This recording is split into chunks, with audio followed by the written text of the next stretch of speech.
बेटा अभी तो सहरी का वक्त है, आप इतनी जल्दी क्यों उठ गए हो? बाबा आज मैं भी रोजा रखूंगा। मगर बेटा अभी आप छोटे हो, आप कैसे रहोगे सारा दिन भूखे प्यासे? मम्मा अगर आप लोग रोजा रख सकते हैं तो मैं भी रख सकता हूँ, इसलिए मैं भी रोजा रखूंगा।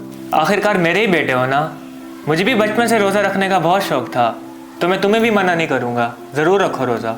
मगर सरमद अभी वो बच्चा है, वो कैसे रखेगा रोजा?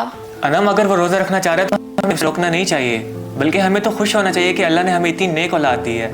और तुम देखना मैं अपने बेटे की रोज़ा को शरीक में कोई कमी नहीं होने दूंगा।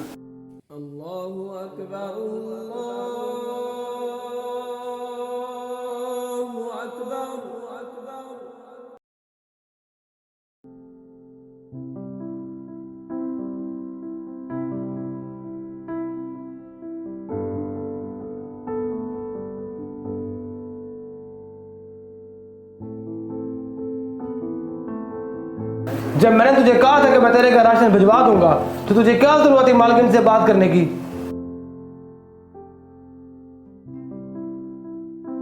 बाबा बाबा मुझे बहुत रोज़ा लग रहा है और खेलने की वजह से मेरी टांगों में बहुत दर्द हो रहा है। बेटा आपको क्या जरूरत थी रोजे में खेलने की? अच्छा आप जाके आराम करो, मैं कुछ करता हूँ। मेरी बात कान खोल के सुन, मेरे बेटे का आज पहला रोजा है और मैं नहीं चाहता कि उसको रोजा लगे, इसलिए जा और जाके उसकी टांगे दबा। मगर मालिक, तू मुझे इनकार कर रहा है? तुझे अपने घर के लिए राशन चाहिए कि नहीं चाहिए? अगर राशन चाहिए तो जा जाके उसकी टांगे दबा। जी मालिक।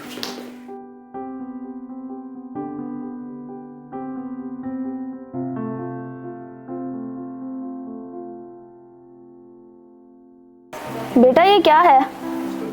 मम्मा इसमें ये सारी चीजें हैं जो मैंने अफ्तारी के वक्त खानी है, क्या आप मुझे ये बना देंगी? हाँ बेटा मैं बना दूंगी। अब मैं इसको कैसे बताऊं कि इसके बाबा अभी तक इफ्तारी के लिए कुछ लेके ही नहीं आए और घर पे भी सारा राशन ख़त्म हो गया है। या अल्लाह अब तू ही मदद कर हमारी। मैं सरमद को फ़ोन करके पूछती हूँ।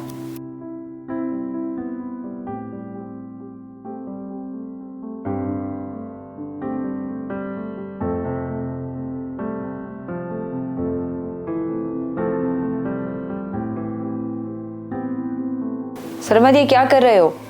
तुम उसकी टांगे दबाकर हमें गुनाहगार क्यों कर रहे हो?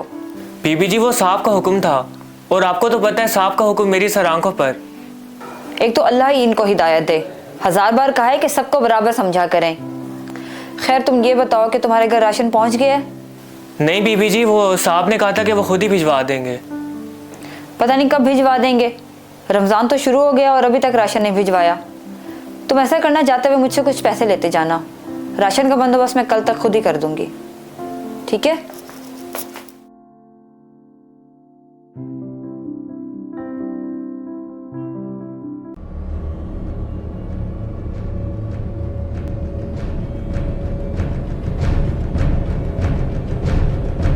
जितना भी माल है सब दे दो, वरना इस बच्चे को मार देंगे। आप लोगों को खुदा का वास्ते मेरे बच्चे को कुछ मत करें। आपको जो चाहिए मैं देती हूँ। जल्दी करो जल्दी करो, सब निकाल दो, हमारे पास वक्त नहीं है। ये जो भी सोना वोना पहना हुआ ना सब दे दो।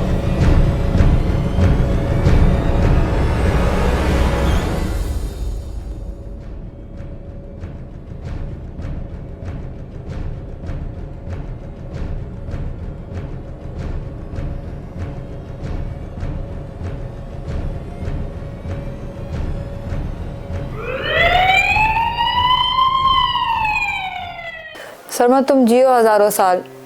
आज तुमने अपनी वफादारी का सबूत दिया है। तुमने अपनी जान पर खेलकर मेरे बच्चे की जान बचाई है।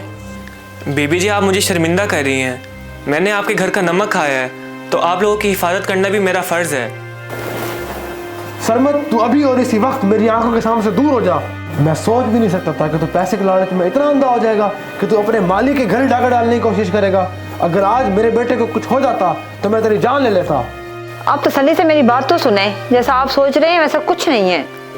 तुम चुप रहो, और तुम्हारी हिमायतों की वजह से अब तक मैंने इसको काम पे रखा हुआ था।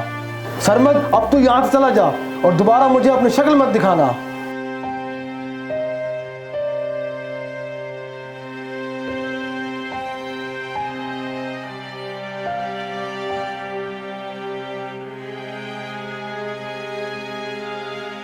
सरमद क्या बना? आप आज भी राशन नहीं लाए?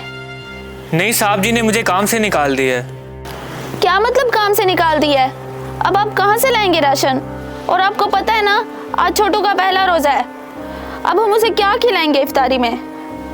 या अल्लाह, अब तू ही खैर कर।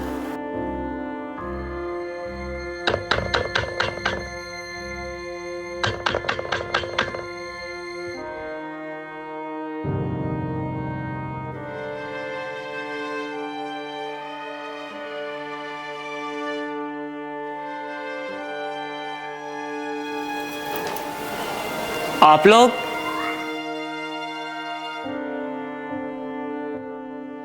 सरमत, तुम्हारे जाने के बाद मैंने इनको सारी बात बताई और फिर इनको अपनी गलती का एहसास हुआ। बस तुम इनको माफ़ कर दो। बस सरमत, तुम्हें तुम्हारे रोज़े का वास्ता, तुम मुझे माफ़ कर दो, क्योंकि अगर तुम मुझे माफ़ नहीं करोगे तो अल्लाह पाक भी मुझे माफ़ नहीं करेंगे। साहब जी, आप यहाँ तक चल के आए, मेरे लिए यही बहुत है। मेरा दिल आपके लिए बिल्कुल साफ़ है और रमज़ान का महीना हमें यही तो सिखाता है कि हमें सबके साथ इखलाक और मोहब्बत से पेश आना चाहिए। चले अब बच्चों की रोज़ा कुशाई करते हैं।